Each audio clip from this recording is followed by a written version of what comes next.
Welcome to Electrical, Chapter 8, Part 2. Okay, we talked a little bit about electricity and how it comes to play and that you cannot store it, but I want to talk a little bit about code requirements. Starting in 1999, the version of the National Electrical Code, which is the NFPA 70 in the United States, and in the 2002 version of the Canadian Electrical Code, CSA Standard C22.1, it started saying that AFCIs in all circuits that feed outlets in bedrooms of dwelling units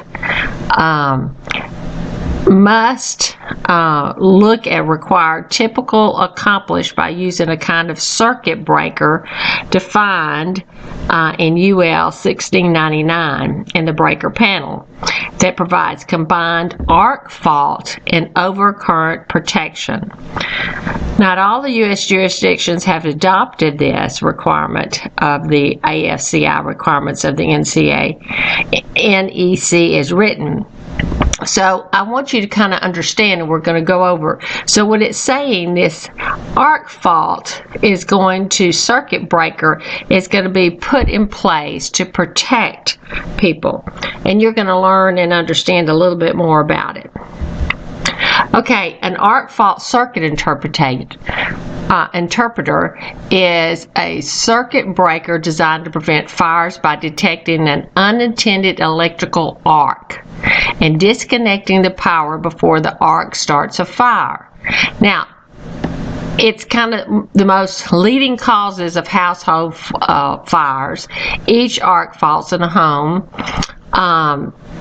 You'll see the fire results probably over 350 deaths, over 1,400 injuries each year, and the conventional circuit breakers only respond to overloads and short circuits, so they do not protect against arcing conditions that produce erratic and often reduced currents. An AFCI is selective, and so that normal arcs do not cause it to trip. The AFCI circuitry continuously monitors the current and disseminates between normal and unwanted arcing conditions. Now, I know this sounds a little foreign, but at the bottom you're going to see two YouTube videos that I want you to watch, and this is connected to an assignment, so you have to watch these and able to go to the assignment to understand. So watch these, you download the PowerPoint and watch it, and you'll have a better understanding of what I'm talking about and why it's so important. A conductor is a cable or insulated wire that carries and distributes electricity. You can see, of course, the two, all your wiring, of course, is coated, and then, of course, put in metal. Sometimes in commercial, you'll see coils so that it's protected. It's not just lying flat somewhere. A conduit is kind of a raceway or pipe that houses and protects electrical wire and cables, typically made of metal, or you can see them in plastic. So let's kind of go back and understand. We talked about how electricity has to be live. It comes in, and it's in a feeder, a conductor that supplies electricity between the service equipment and the branch panel boards. So you see, of course, where it comes in. Normally we see it overhead in East Texas and different areas, but in some cities they've done everything underground. So you can see where it comes in and feeds into your panel boards that are in your home. So let's kind of understand how that is.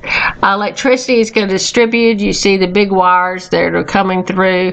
It's through a distribution system, transmission system. Then it goes to electrical substation, where you might see a bigger sub on a particular, like the telephone pole. And then it goes to a single transformer. And if you look down certain streets, you will find that there's one single transformer that supplies supplies electricity for 4 to 5 homes. And then, of course, the electricity enters the service entrance of your home. Sometimes, as I said, as you see the picture down below, it goes underground. All right. So when I said it enters, I want you to be able to look at this picture. You can see that there's kind of a service wire holder, and what it does, the 3 wire systems, which have a 110, 220 volts, 110 to 120, 220 to 240, comes into the home, and then it goes through kind of an entrance head, and it goes down a conduit into, there's an electrical meter that's going so that you know how much electricity, and then there's a weatherproof fitting that goes into the main entrance panel. And so this is referred to as your service drop. And that service drop is located different places, but it never touches the roof of a home.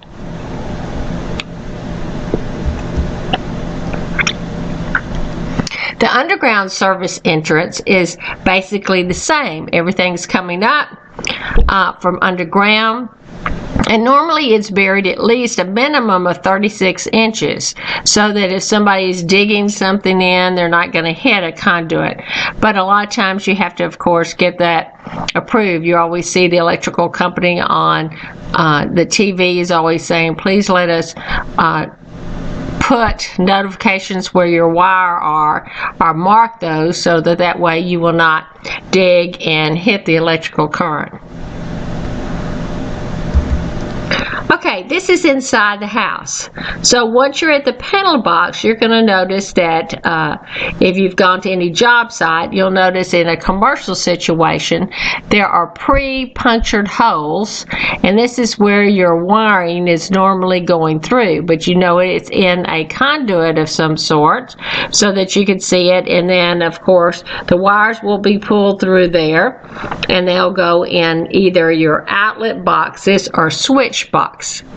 And so you can see up at the top right all the components that are put into a box. If it's outside, it has a weatherproof cover to protect it. In a commercial situation, you may have not walls to be able to put things in. You may have open office systems or walls panels, and so you're going to see in these wall panels there's plastic mold raceways that are put at the bottom. You can see at the bottom right how those raceways look, the components of them. So a lot of times you will see the electrical wiring, sometimes you see the internet are going through here. Especially before we got into a lot of wireless, you would see how all of those were running through and through the panel or wall panels or raceways, as you can see here. Some of those raceways may be in that middle picture you can see running in the middle so that you can plug in right at desk height. Some, of course, are down at the baseboard type height. So sometimes you're going to find that there is an existing facility, and they are not going to end up having electrical, like a floor outlet on the floor, but you need to be able to have power to a conference table. And so this company, ConnectTrack, has come up with a way of running this to keep it safe. You don't want to just have exposed wiring under a piece of carpet, because we talked about arc fault and all the things that could happen. So you have a second assignment that you're going to have to look at their website, connecttrack.com, and you will have to look and kind of study what all they do. So I want you to understand how this works. So look at it, and this is a way of specifying something for an existing building to be able to get electrical to, like a conference table or somewhere in the middle of the room that you need it. Could be a classroom, other instances. You can see it here in the I series. You see it's just this metal piece that's running at the front of the chair, the first chair that's there. And then, of course, there's an outlet that you'll be able to plug in, and you'll notice on the tabletop there are outlets at that point, so people could just plug right into it. Okay, we talked about electrical boxes, and a lot of times you're going to see there's two different types. There is a metal, okay, and there are plastics. But remember, both of them, of course, have to be fire rated, and you can see that it could be a 4x4 tack plate. You see where it's tacked to a stud. The metal pieces that are put up on each end, I don't know if you can see it on the screen or not, to the left, that's put up where that's where you tack it to a stud, okay, metal or wood. Or it could be a 2x4 with a tack plate, or a 2x4 with a front nailer. That means you tack it onto the front of the stud. So this may be either wood or metal studs that you could do. You can see the plates are metal or plastic. And at the bottom you can see, of course, how the 2x4 with 16D nails, and it's talking about how they may go on an angle or a front nailer that you can see. And this is just an example of one on the right hand side. Now, remember, the boxes must be metal or must be tested for use in fire-resistant rated assemblies. In addition, one box typically cannot exceed 16 square inches. That means looking at the size of it cannot exceed the 16 square inches. Quantity, number of boxes in one wall or ceiling is usually limited. The total number of openings in a rated wall or ceiling surface measures only 100 square feet and cannot exceed 100 square inches. So if you're trying to look at something 6x6, it's 36. So I mean, you're trying to look at how many square inches can you have on a particular wall. Location. When boxes are used on opposite sides of the wall, the boxes must be separated horizontally by 24 inches unless the boxes are listed for closer spacing or have some type of barrier or fire blocking between them. So a lot of times if you have two rooms that are next to each other and you have studs, the spacing between the studs are 16 inches on center, you're going to see that one box will be on one side, and then on the other side of the stud will be placing the other box facing the different direction. You have what is referred to as a ground fault circuit interpreter, GFCI. You can see here that this particular outlet has a kind of like a red rectangle button on it, and so that sometimes you have to, if moisture or water, or it's not sure if someone's going to plug something in and it's going to trip the breaker, or it's going to electrocute or have some type of shocking, it will trip. And so you have to reset it to be able to see before it works. This is used a lot of times in the outside or in all wet areas, has to be specified as the GFCI. Kitchens, bathrooms, garages, laundry rooms, all of those are GFCIs. You're going to have emergency electrical system standby power. Now, emergency electrical systems maintain a particular degree of illumination for egress, and they have to do that for a minimum of 1.5 hours. This is kind of referred to as standby power, legally required for those required by codes. It's kind of a life safety code. Optional standby systems are those wanted by the tenant so that you don't have discomfort, interruption, damage. A hospital, of course, is going to have all types of backup standby systems that's going to be used so that maybe the equipment or the computer or life support systems, of course, will stay working no matter what. You're going to read in the textbook in this chapter about communication requirements. That's referring to intercoms, telephones, computers, security, background music, surveillance, cable, and satellite. This is just totally transforming what's going on, communication requirements. And you're going to see that because of technology, it's constantly changing. Your telecommunication system is your voice and data communication. It's telephone and computer, low voltage wiring. Cables are required to be kept separate from your electrical cabling. In a high-rise building, or in certain buildings, mainly high-rises, houses the initial communication systems for the space. A lot of large hotels, anything with multiple floor above, has a communication room. So this could be within the room. It's protected, fire-rated, and so this communication system is there to be able to talk to your different fire departments, different people on different floors in a fire-rated stairway. Now, I want to be able to show you a little bit about understanding. If we have an existing building and we go through here and we cannot put, remember I told you could use the connect track to be able to come in, but sometimes you have so much that you have to do. It's got to be, you've got to have another idea. And so a raised flooring, and you can see of course where the panels are raised. This is called a raised flooring. This raised flooring, of course, is used within certain areas. So, but of course, you still have to meet the ADA and ramp up to that area, but it's used quite often.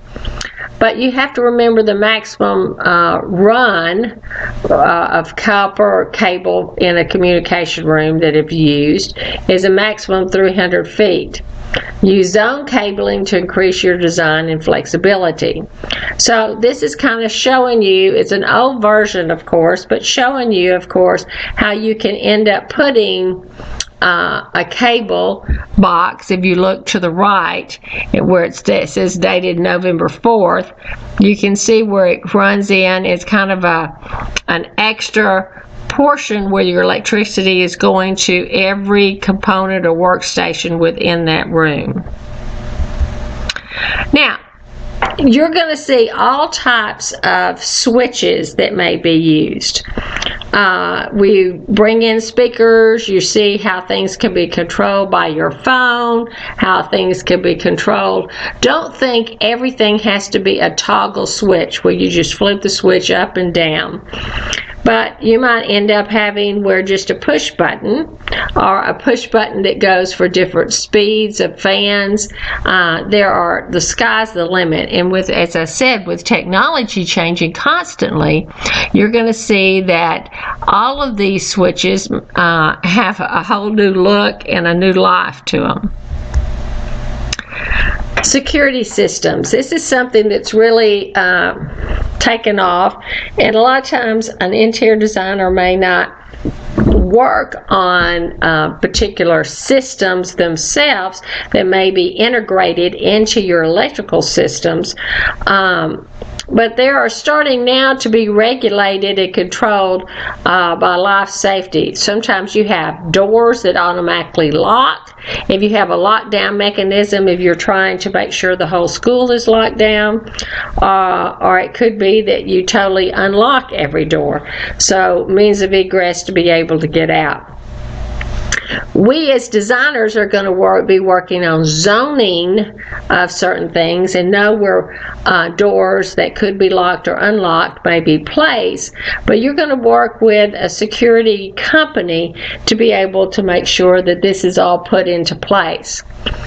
Even if it's residential or if it's commercial, this is real important that you work with somebody that is a specialist in this so that you'll be able to go through and make sure it's designed appropriately. You need to look at this and consider this security system should be considered when designing all types of means of egress. You can see here, this is kind of one that you might see at a home or a small business, and there's all types of codes. You punch in a number, you go through, and you see the code that's used. You could have cameras activated. You've seen all kinds of TV commercials now where people with their iPhones or phones be able to monitor their home. There's so many things that are out there with technology, and there's no way that I can go through and explain everything with you, but this is something that you should research and get to know and work with a security company. A lot of times you'll find that homes are activated by code numbers. You can control your HVAC unit within the security system.